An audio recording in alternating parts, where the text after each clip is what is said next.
Yeah. Please tell me that I can't, that I won't, that I fail, that I'll never make it out, yeah. Please tell me all the bad, never good, fill my head full of every single doubt, yeah. Please say any negative thoughts, I pop off when I hear people say I cannot. I get off to the thought of proving everyone wrong, I won't stop to the top, so you better back off and get lost. I'ma stay loud, stay proud, never running out, never heading south. I'll be spreading out, call it word of mouth, can't put me down, I'll be getting loud. You can have your doubts, not what I'm about, have your fucking cloud. It be raining now, I keep making sound, go another round, bitch I'm legend bound, can't stop me now. You don't wanna fuck with me, a slow burn like a disease.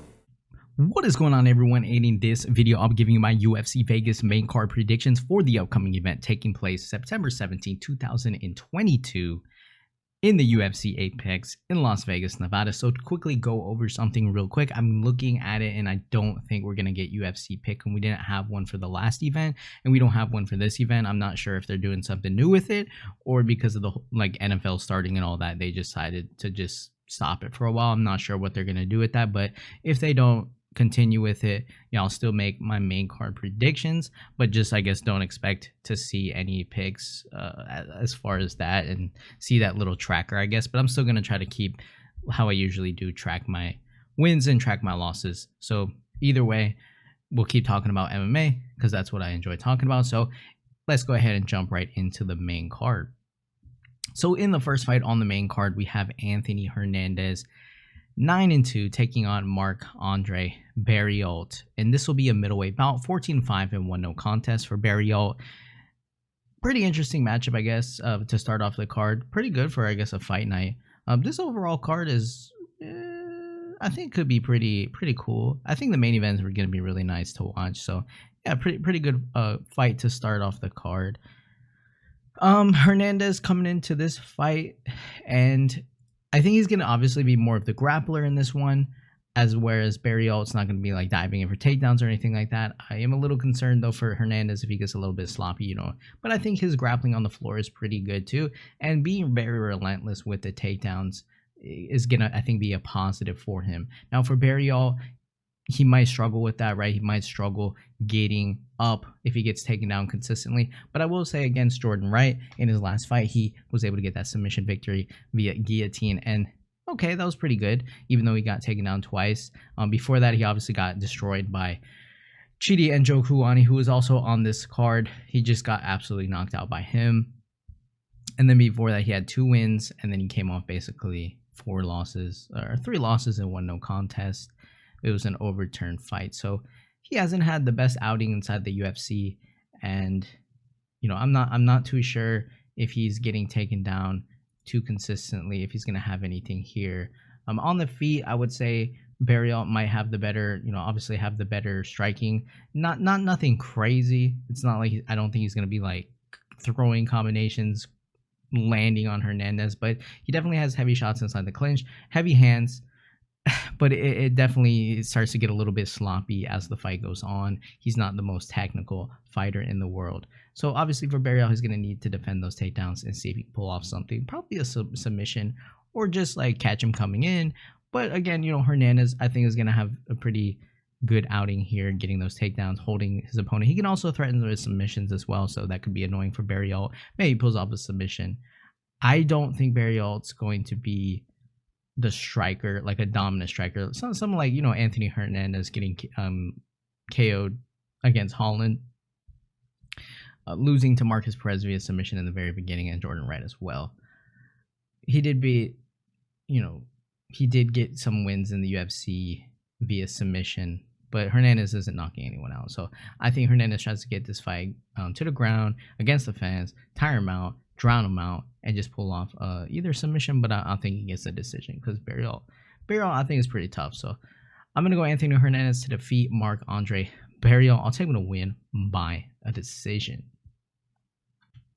In the second fight on the main card, we have a heavyweight bout between Tanner Boser, 28-1, and Rodrigo Nascimento Ferreira, 9-1, coming into this fight. So obviously Boser has more fights, but I do think, again, this is another one of these fights where Boser needs to keep this fight standing, and then Nascimento needs to keep this fight on the floor, or Boser is just getting absolutely destroyed on the feet, because Nascimento can definitely land some pretty hard shots, but I do think Boser has less of a advantage if he gets taken down.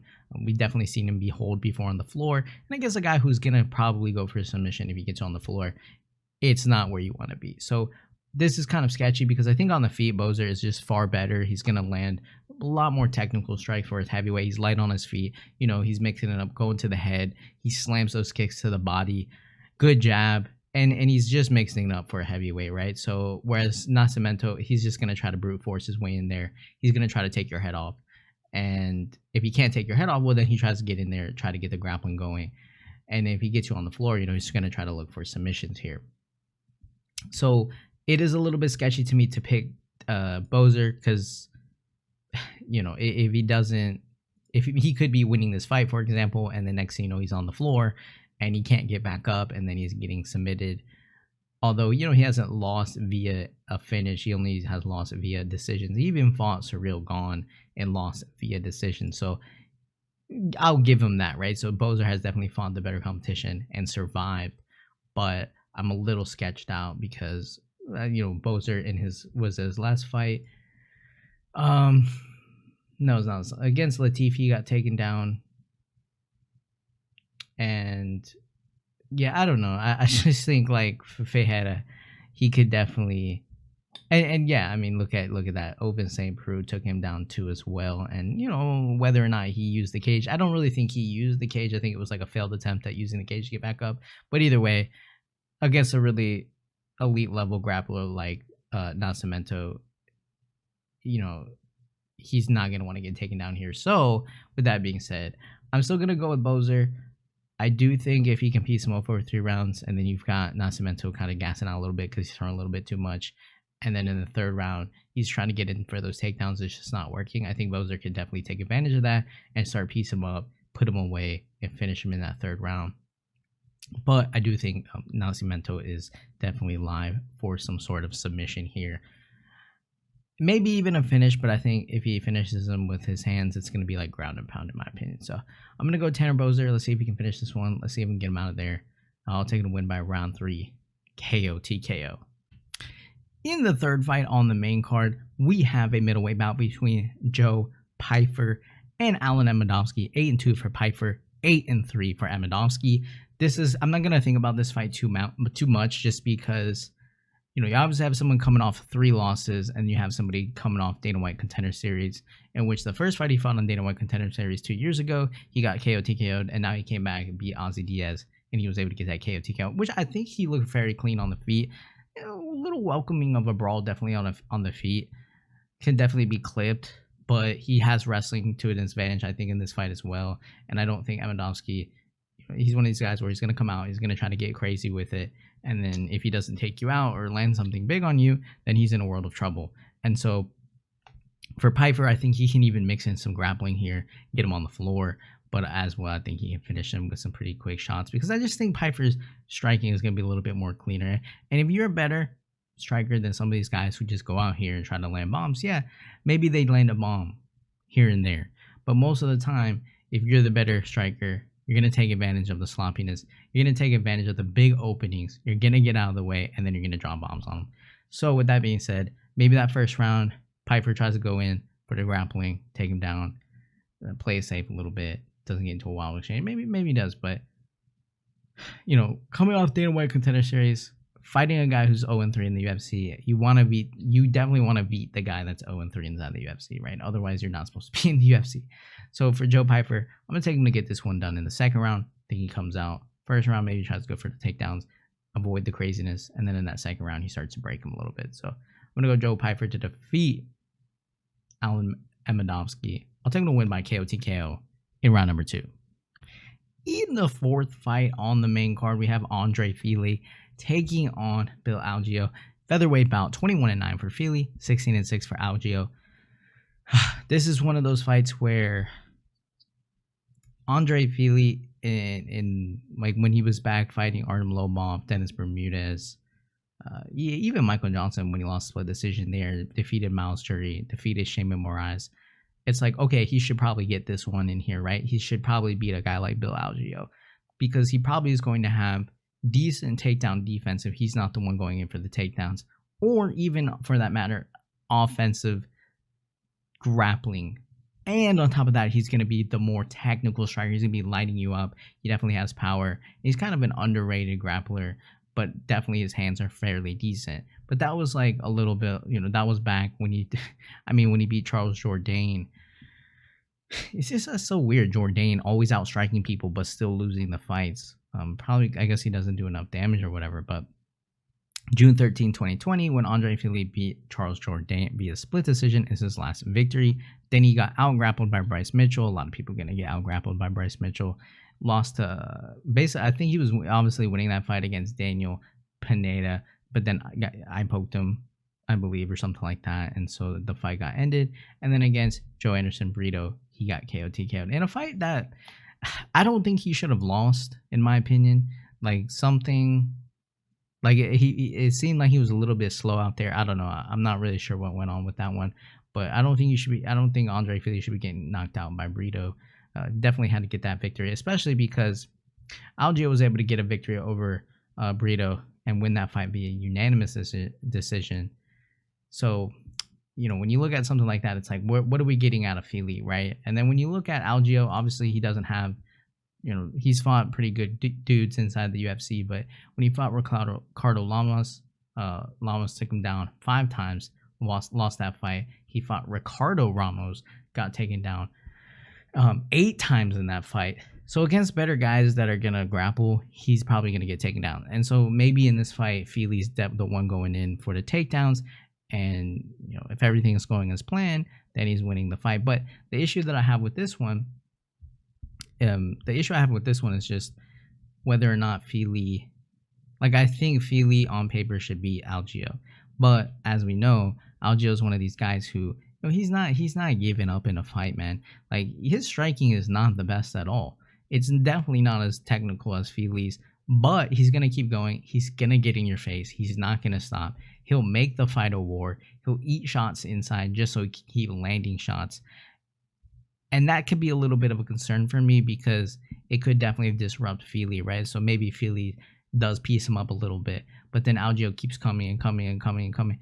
And then next thing you know, Algeo doesn't have the better striking, but he's kind of breaking down Fili over time. And then all of a sudden he's landing on him. Yeah, I don't know who's going to be the better grappler here, but I do think Fili has underrated grappling. So I think Fili will probably handle his own in there with the grappling is concerned. But it's just up in the air as far as like how Fili is going to perform, because I'm not sure Fili is going to put on the performance of a lifetime. I don't know if something's happened or whatever, but it was a little concerning that he got clipped like that against Brito, because if shit does get tough in here and you've got Algeo, pressing forward, throwing down with him, eating some of Fili's kicks, Algeo could land on him and then finish him or something like that, even though I don't see that happening.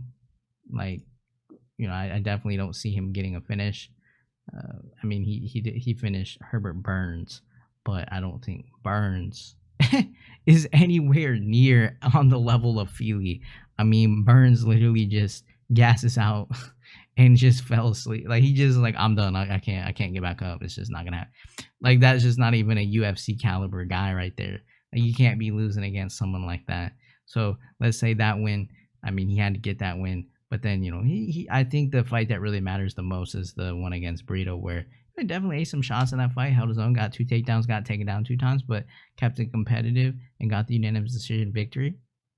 But he did get cleaned out by Ricardo Lamas, and Ricardo Ramos lost those fights via decision. But he's never been finished, at least inside the UFC. So, yeah, I don't know. This is a weird fight, because I feel like it's one of those ones where if Fili wins, it's gonna be oh yeah, man, you should have picked Fili, right? Oh, that was so obvious, man. Come on, why would you pick Algeo? But if you pick Bill Algeo, then it's oh yeah, because Fili, I knew it, man. He was done. He's just not the same. And I don't know, something's just making me, probably because I took Fili against Brito, and I'm just what just happened? He didn't look good in that fight. So I'm going to go Bill Algeo on this one. It's just, I feel like he could break him. I feel like he's pretty solid.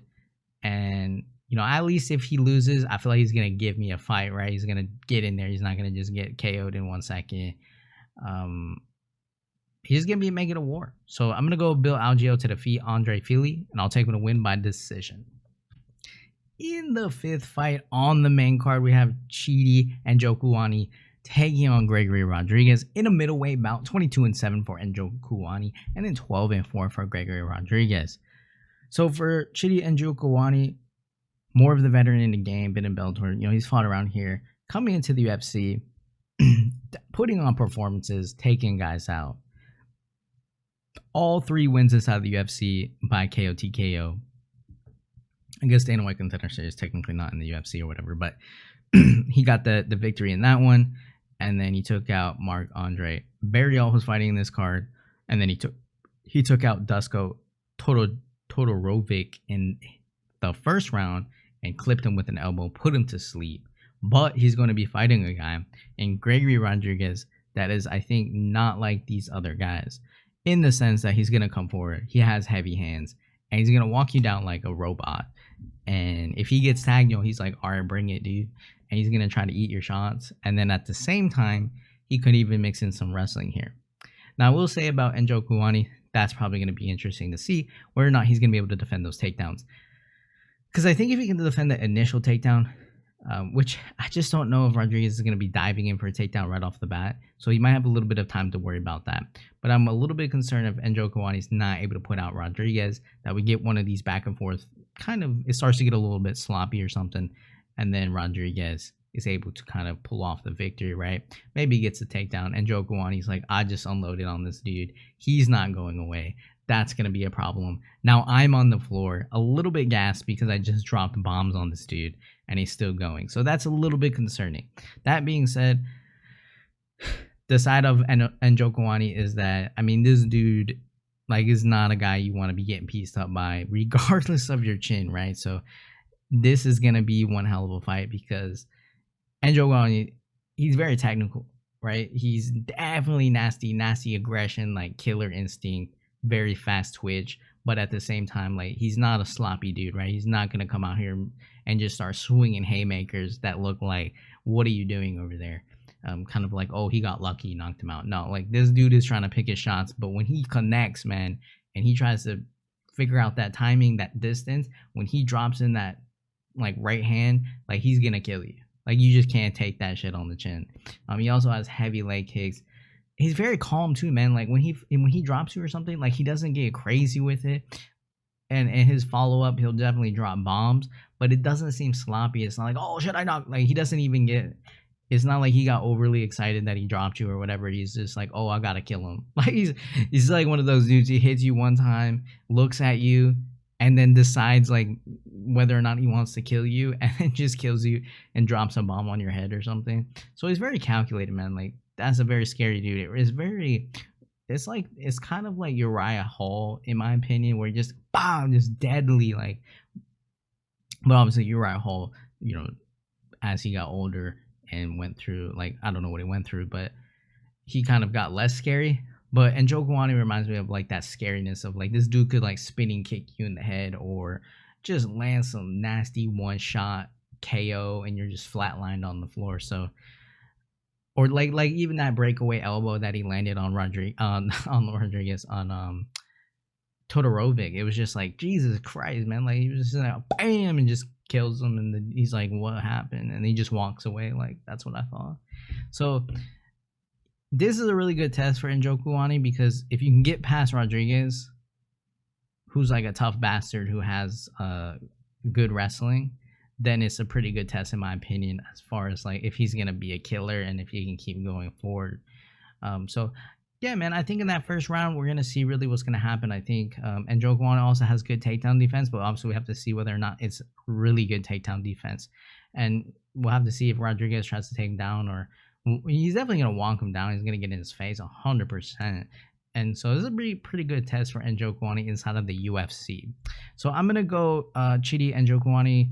Because I think if he wins, I feel like it will be... I don't know if he is able to win a decision here. Because I'm a little concerned for a decision victory from Njokuani. I think he's got to do this shit again in the first round. He's got to get Rodrigues out of there, make him, test your power on his chin, see if he can get the finish. So I'm gonna go Chidi and Njokuani to defeat Gregory Rodrigues. I'll take him to win in round number 1 by KO TKO. And then we move on into the main event of the evening between Cory Sandhagen and Yadong Song.